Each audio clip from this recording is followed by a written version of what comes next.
Finally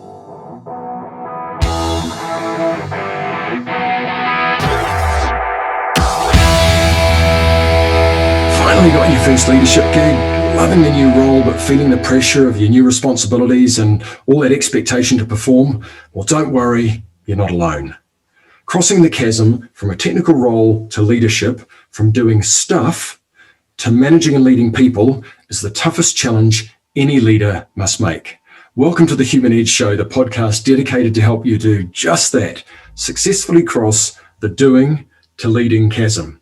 Campbell Such here, Chief Chasm Crossing Guide.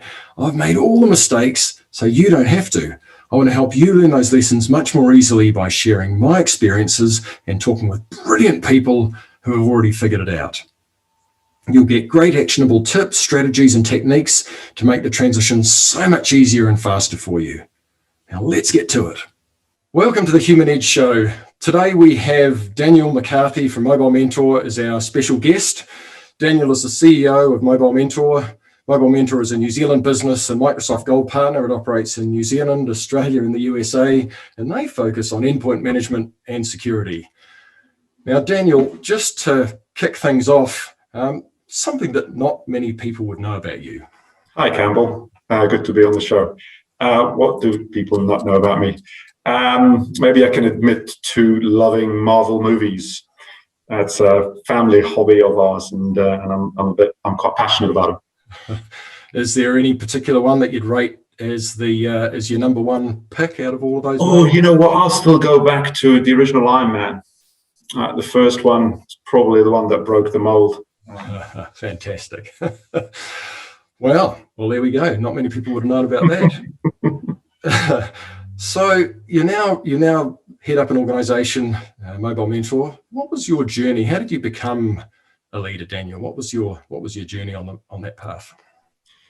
Some would say by accident, but hopefully, chance plays a big role in it. But I guess my journey to leadership has always been that I've just enjoyed working with others and working in teams and enjoying succeeding as a team. I've never been into individual sports. I've always been into team sports, and I've got a natural aptitude to want the team to succeed. And so I tend to take a leadership role in a lot of things that I get involved in, just because I believe, in the power of the team, and therefore every team needs a leader. And in business, I started like every graduate, learning my skills in marketing and in IT in the early days, and then I guess progressed to points where I was asked to manage other people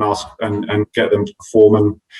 And to be honest, without being too facetious, I found that there were other people doing the job better than I could do it, and therefore it was better to lead them to doing the job. And it's kind of how I've ended up here, which is I lead a team across 3 countries who I'm in awe of, because they do some great work. It's not me. They each individual does the job that I can't really do, and my job is really to help shepherd all of that effort together into an outcome. So I don't know that I planned it like this, but it's just kind of a natural thing that I found natural in being part of teams, and then leading those teams, and then leading other teams, and so on. Well, yeah, we tend to look at people's careers and think they're a straight line with a plan from where they started from and where they ended up. And when you actually look at almost everyone's careers, apart from maybe one person that I heard about that I'm not convinced is even true, and that tends to be a really wiggly line, and you can look back and it looks like it's fairly straight, but actually all the steps you take are all built on top of each other, but aren't necessarily anything you could predict on the way there. And mistakes you learn from, right? I'm sure we'll talk about it, but the mistakes are just as much a part of what you learn as doing the doing. Well, since you brought it up, what when you look back on your career, is there anything that stands out, or are there any sort of key mistakes that you made in your career that others coming new into a leadership role might benefit from? I've made many mistakes, but some of which I would admit on camera. But I guess maybe I'll answer that question differently, because the mistakes won't necessarily be relevant, but the kind of the bits of advice I got when I was either recovering from a mistake I'd made, or frankly, some great leadership advice that I've been given that has step changed what I do. I remember very clearly my first manager telling me that I was too quick to jump to solution mode and not thinking enough about what the problem was. And I was an engineer. So, as an engineer, you're trained to go for solutions, to find solutions. And generally, the problem in an engineering context tends to be quite clear because it's technical. But in business, a problem may not be as clear as what you think it is. So that kind of step back and actually really define what the problem is something that we even do here in the business today. When we discuss an issue, we spend much more time defining what the issue really is before we dive into solutions. So which led me to a few mistakes, as you can imagine. Hence why my manager would have pulled me up and said, "Don't dive into solutions." I guess the other one was to recognize your strengths and your weaknesses, and actually don't let ego stand in the way of you seeing what your weaknesses are. I nearly lost what would have been my biggest account when I was a commercial director for Avis, because my ego was telling me that I have to be good at this. I can't not be good at this thing. Until one of my colleagues stepped in and said, "I don't think you're very good at this. Why don't I do it for you?" Which was a hard one to take, but actually learned a huge amount from that experience, and the outcome was a good outcome. But it's sometimes we try and, I don't know whether because of our education or because of how we're trained, we try and kind of hide away our weaknesses, and actually that can be quite detrimental, rather than recognizing them and saying, "Well, I'm never going to kick a ball with my left foot, so I don't need, let's just recognize that I'm never going to kick a ball with my left foot, and it is what it is. And let's find a Ronaldo or someone else who can kick a ball with their left foot." Yep. That's really interesting. Yes, recognizing that you don't have to have all the answers, but having a whole bunch of questions is a really powerful thing for a leader. Not letting ego get in the way, but that's really challenging because most of us have blind spots, and it's really hard to spot them. And I think it's outstanding that you were able to listen to someone from outside and actually take their advice rather than push it away, which is something that's so easy to do. So I think that's it's a mark of perhaps one of the reasons why you've been so successful, Daniel, is your ability to listen to outside input and help use that to help you recognize weaknesses or blind spots or things that perhaps you could improve on. Well, that's fantastic. Thank you. So in terms of a new leader, what would you say are the biggest misconceptions about leadership roles, especially when you're sitting there at as a technical person, technical expert, moving up, or maybe even at the pinnacle of your technical career, looking to move into leadership? What are the misconceptions around leadership, and what as a leader in waiting or someone considering that sort of role, what would you be saying to them that they should think about, consider, or understand? It's a hard one. It's not one thing, but I guess a couple of things that come to mind when you ask me that question. One is making the transition from doing to leading others to doing is really hard, especially when you're technically very competent. Probably not a problem I had, I don't know. But if you're technically very competent, letting go and having someone else do the job, and they may not do it as well as you do, is a really, really hard thing to do. And it may take longer, may not do it as well, and it takes time to coach them, and they may get to be as good as you or better, or they may not. That's a really hard thing to do as a leader, to empower others to achieve, because and the value obviously comes because it's not one person. If you can sit there and work 100 hours a week and achieve an outcome, or you can empower 5 people to achieve 500%, or even if you empower 5 people to achieve 450%, it's still significantly more than your 100%. So that's a big one, delegation or whatever you want to call it, but it's that trust in your teams to actually get there. And it takes investment of your time, coaching, the kind of resisting the desire to jump in and do for them. those of us that are parents will know that doing it for your children will never teach them anything. You've got to push them on the bike and you let them go and they'll start riding the bike, right? And it's the same at work. So that's a big one.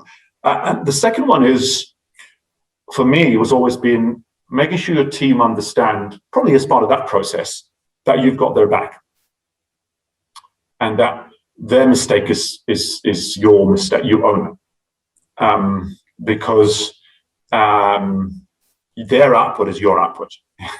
My team here have a bit of a joke. A couple of members of my team here say I'm the least useful person in the business because I don't do anything of use. Use being interacting with clients, delivering engineering solutions, whatever.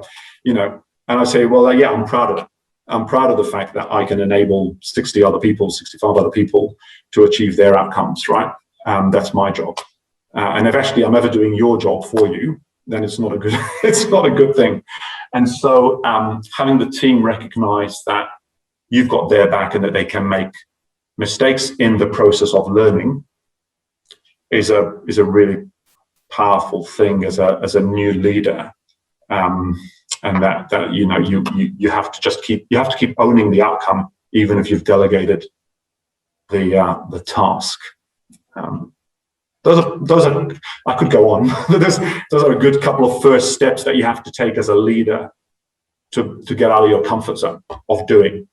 Wow, yeah, that really resonates with me as well, Daniel. And one of the other things that you mentioned in there around how you don't do anything as you step into a new leadership role, you're still on the tools, you're still doing stuff, but less, and part of what you get done is through other people. But as you move further and further up the leadership path, through the levels, then ultimately you end up at a point where doing stuff actually holds you back and holds the organization back, holds your team back.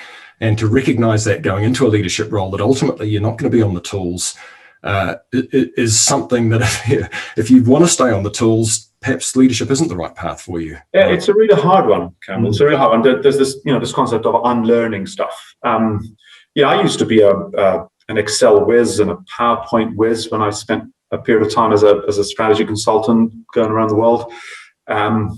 And I'm not anything like that anymore. Like, I don't know my Excel, I don't know my PowerPoint well enough, because I don't spend enough time on them. And that's okay. It took me a while to kind of my ego was like, I used to be a whiz at this stuff. How can I not know it? But that's okay. And I learned what I need to learn to do the job that I'm doing now, not the job I used to do 15, 20 years ago, right? Yeah, look, that's powerful stuff, Daniel. Thank you. One other question before we wrap this up. In terms of, you've made the transition into leadership and you've helped others make that transition into leadership. What do you think, from a leader of leaders perspective, would help them to understand what the powerful things they could do to enable or to facilitate that transition across that big chasm between the technical role that they had and the new leadership role? What does a leader's leader, what does their boss need to do to make that transition as easy as possible and support them across that process, which is, the biggest transition? Leaders. Yeah, leading leaders is an interesting one, right? Because one of the things you have to do is model leadership. If you want your teams to be a team of leaders, you have to model good leadership. And we all have our own version of good leadership. I don't expect anyone to lead like I do. There are some things I do well and I don't, as we talked about before. But you certainly have to model the principles of leadership that you hold true to you. And I'm a big fan of servant leadership as a concept. Right? Because if I'm not there to enable my team to succeed, then they've got no one, right? So my job is to enable my team to succeed. Therefore, I serve them. So that's kind of the concept. Now, you're still the leader, but you're working for your team, not them working for you. That's quite a thing you have to get your head around. And I guess if you want to be a leader of leaders, you have to model leadership, and leadership also involves difficult conversations you have to have with people. it involves a lot of communication with people and in different styles, because different people hear different things, whether it's through written or verbal or video or whatever it is. You have to find different ways to connect with your team. Someone once said to me is, unless you've said something 5 times, they probably haven't heard you, or something I remember someone saying to me. So as a leader, you go around and you say something to someone or to a group, and you just assume that just because you've said it in a meeting, it is now understood. And the reality is that's not true. It might be understood by some, but not others. It might be misunderstood. So you have to make sure you're modeling that. And then the final one I would say, which is something I've become more and more aware of as I've got more experience, I guess, is being transparent and authentic. Right? It's, as you said, I think before, is you don't have all the answers. Even as the leader of leaders, I don't have all the answers. And actually, the team the team have more answers than I do. So I tend to ask more questions than I provide answers to questions, because that's kind of my role to actually get the answers out of people's heads, because they're smarter and more involved in the business generally day to day than I am. So if you're going to be a leader of leaders, make sure you get the most out of your leaders by modeling and enabling them to succeed. Right. Fantastic. Daniel, that's been absolutely fantastic. Thank you very much for your candidness, your transparency, and your engagement and motivation being involved in this. Is there anything I haven't asked you or anything you'd like to just wrap up with? Any final comments? Oh, look, I'd say leadership is not a destination. You're never a great leader. You're always on the way to being a great leader. So don't set it as a destination. Recognize it's going to be a journey, and make sure you're passionate about people. There's nothing wrong with a very long, very illustrious career as a technologist or as whatever. Leadership is not success, right? You want to be a leader if you're passionate about people and outcomes, and it's a hard journey in itself. So I know very good, very capable technologists who don't want to be leaders because they love doing what they do, and that's fine. Just so long as you love doing what you do,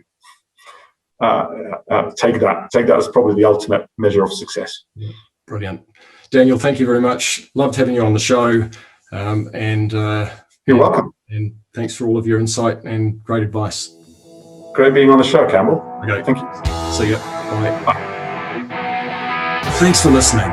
If you have a friend or a colleague who would benefit from this episode, please pass the word along.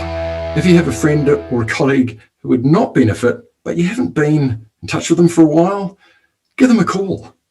iTunes reviews are great to get the word out and to help me create the show that's most useful for you. And if you're frustrated or having challenges or would like some help, guidance, assistance with your first leadership role, then check out integrationcatalyst.com in the link in the podcast notes below. Or pass this on to your boss to nudge them to get you the help you really need to cross the doing to managing chasm and get you powered up on your leadership and management journey. Oh, and if you want to make sure you don't miss an episode, hit subscribe. Until next time.